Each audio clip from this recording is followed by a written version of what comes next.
안녕하세요. 서울 그랜드 치과 대표원장 김준영입니다. 네, 서울 그랜드 치과에서 보존과 전문의로 일하고 있는 유영호입니다. 환자를 이렇게 진료를 하다 보면요, 임플란트로 진단을 받고 치아를 최대한 좀 살려보고 싶다고 오시는 분들이 꽤 많으세요. 막상 이렇게 오시고 진료를 받고 하다 보면 치아를 살려내는 경우도 굉장히 좀 많더라고요. 그래서 이런 고민을 가진 그런 환자분들을 위해서 오늘 영상을 조금 기획을 해봤습니다. 치아를 뽑아야 된다는 막연한 두려움으로 내원하시는 분들이 되게 많으신데, 사실 내원하시는 분들을 보면 치아 살릴 수 있는 경우들이 굉장히 많아요. 그래서 그런 경우들에 대해서 말씀드리도록 하겠습니다.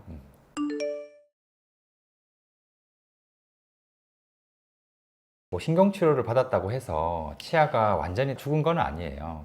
치아가 가지고 있는 안쪽에 있는 신경이 있고요. 그리고 치아를 잡고 있는 그런 치주인대라는 조직들도 있습니다. 근데 치아 안에 있는 신경이 죽었을 때, 아니면 신경에 뭔가 염증이 생겼을 때 우리가 그 신경을 제거하는 게 이제 신경치료라고 하는데, 그런 신경의 제거가 좀 충분히 이루어지지 않았거나 염증 조직이 좀 남아있을 때는 치아를 주변에 있는 치주인대 조직들에 영향을 줘서 또 통증을 유발하는 경우가 있어요. 그래서 신경치료 했다고 해서 아예 치아 감각이 아예 없는 건 아니거든요. 그래서 그런 통증이 있거나 그럴 때는 다시 재신경 치료를 한다든지, 아니면 뿌리 끝에 염증을 좀 제거해주는 치근단 절제술이나 이런 수술적인 요법들도 좀 있습니다. 당연히 그런 부분에 대해서 비용적인 부담이 있어서 차라리 뽑고 임플란트 하는 게 어때? 라고 말씀하시는 경우도 좀 많아요. 근데 최대한 내가 내 치아를 좀 오랫동안 쓰는 게 훨씬 더 좋기 때문에 최대한 살려볼 수 있다면 살려보는 게 좀 더 좋을 것 같거든요. 예전에 많이 성행했던 치료긴 한데요, 치아 자체를 못 살릴 때 바깥으로 빼내서 치료를 하고 다시 그 자리에 심는 그런 자가치아 재식술이라는 그런 치료도 있는데, 그런 부분들을 유영호 원장님이 대학병원에서 되게 많이 하고 오셔가지고 그런 부분들은 좀 어떤가요? 신경치료가 실패했다고 해서 바로 치아를 뽑지 않아도 되는 여러 가지 방법들이 있는데요. 일단은 재신경치료라고 해서 신경치료를 한번 다시 시도해 볼 수가 있습니다. 만약에 이제 그게 실패한다고 했을 때는 치근단 절제술이나 치아 재식술 같은 수술적인 방법도 시도를 해볼 수가 있습니다. 또 저희 병원에 구강암면외과 전공하신 원장님이 계시기 때문에 그런 수술적인 방법으로 염증을 제거하고 이제 신경치료하는 그런 방법들도 이제 같이 협진을 통해서 하고 있습니다.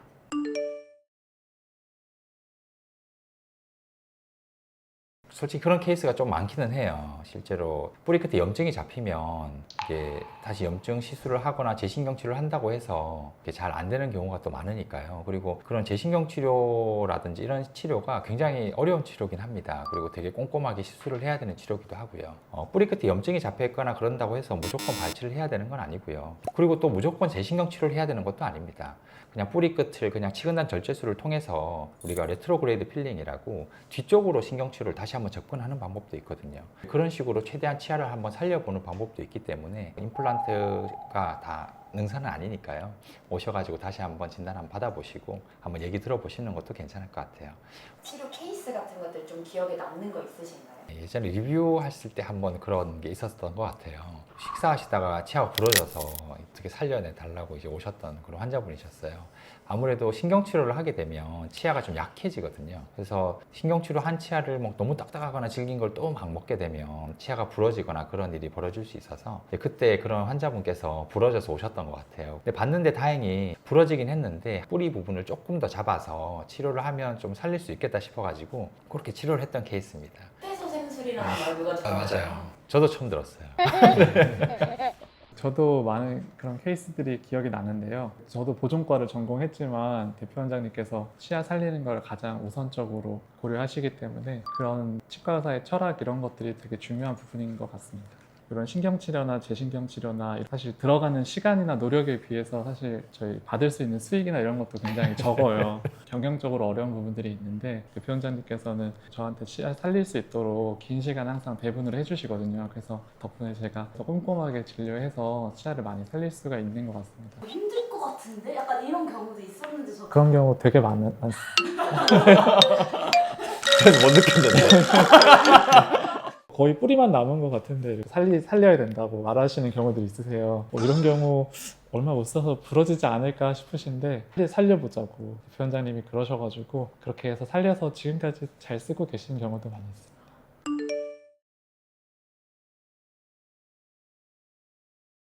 임플란트가 한다고 해서 무조건 좋은 게 아니거든요. 자연치아가 훨씬 좋습니다. 실제로는 자연치아는 치주인대라는 조직이 붙잡고 있는 거기 때문에 그런 치주인대가 용수철 역할을 좀 해주거든요. 그래서 충격을 받았을 때 충격도 흡수해주고, 그리고 살아있는 생체 조직이라서 감각이 있습니다. 근데 임플란트는 나무에 못 박아 놓은 것 같은 약간 그런 느낌과 똑같기 때문에 감각 자체도 없고요, 충격 흡수할 수 있는 그런 구조도 없고, 아무리 우리가 단단한 못을 박아 놓는다고 하더라도 충격을 계속 주게 되면 이제 빠지잖아요. 그리고 임플란트는 생체 구조물이 아니고 타이타늄이기 때문에 생체 친화적이다라고 얘기는 하지만 그런 부분에 음식물이라든지 이런 게 또 많이 끼게 됩니다. 이 염증이 잘 생길 가능성도 높고, 관리도 약간 자연치아보다는 더 힘들기 때문에 아무래도 자연치아를 보존하는 게 훨씬 더 좋은 방법이긴 합니다. 자연치아는 뼈와 잇몸에 둘 다 붙어 있는데, 그래서 임플란트 같은 경우에는 잇몸이랑 붙어 있지 않기 때문에 세균의 감염이 훨씬 더 취약합니다. 그리고 만약에 감염이 되었을 때도 뼛속까지 감염이 빠르게 진행이 되기 때문에 감염이 일어난 부위를 치료하는 것도 되게 쉽지가 않아요. 그리고 이런 모든 이유를 또 차치하고서라도 대학병원에 이제 근무하다 보면은 보존과에 치료 받으시러 오시는 분들 중에 치과 의사분들이 제일 많으시더라고요. 그래서 자기 치아라면 아무래도 무조건 임플란트보다는 자기 치아를 최대한 살리는 방향으로 가려고 하지 않을까 싶습니다.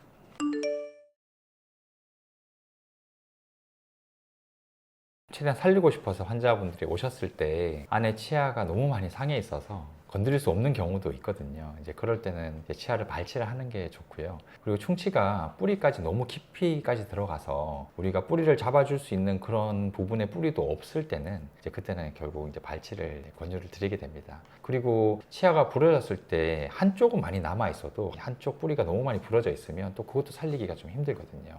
그 부분이 바깥쪽이냐, 그리고 입천장 쪽이냐, 뭐 이거에 따라서도 살릴 수 있고 없고가 또 되게 많이 정해져 있어서 그런 부분도 진단을 받으시고 결정을 하시는 게 좀 더 좋을 것 같아요. 또 추가적으로 머리서부터 뿌리까지 아예 금이 완전히 가는 경우들이 있습니다. 이제 그런 경우에는 그 크랙을 지금까지 붙일 수 있는 방법이 없어요. 그래서 그 크랙이 계속 세균의 감염 통로가 되기 때문에 이제 그런 경우에도 어쩔 수 없이 저희가 발치를 말씀드릴 수밖에 없고, 또 잇몸 질환 때문에 주변에 뼈가 하나도 없이 다 이렇게 녹아 있는 경우들은 주변 치아를 지키기 위해서라도 그런 경우에는 또 빨리 발치를 하고 임플란트 하시는 것이 좋습니다.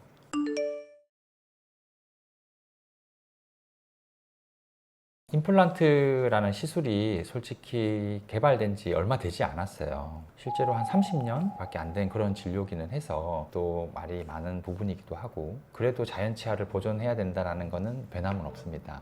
그래서 임플란트를 만약에 또 진단을 받는다고 하더라도 그래도 막상 또 임플란트 하시고 나면 훨씬 더 자기 이빨처럼 또 잘 사용을 할 수 있거든요. 그리고 임플란트를 또 한번 해서 실패를 또 한다고 하더라도 또 못하는 건 아닙니다. 또 충분히 다음 임플란트도 할 수 있고 또 뼈 이식도 할 수도 있고요.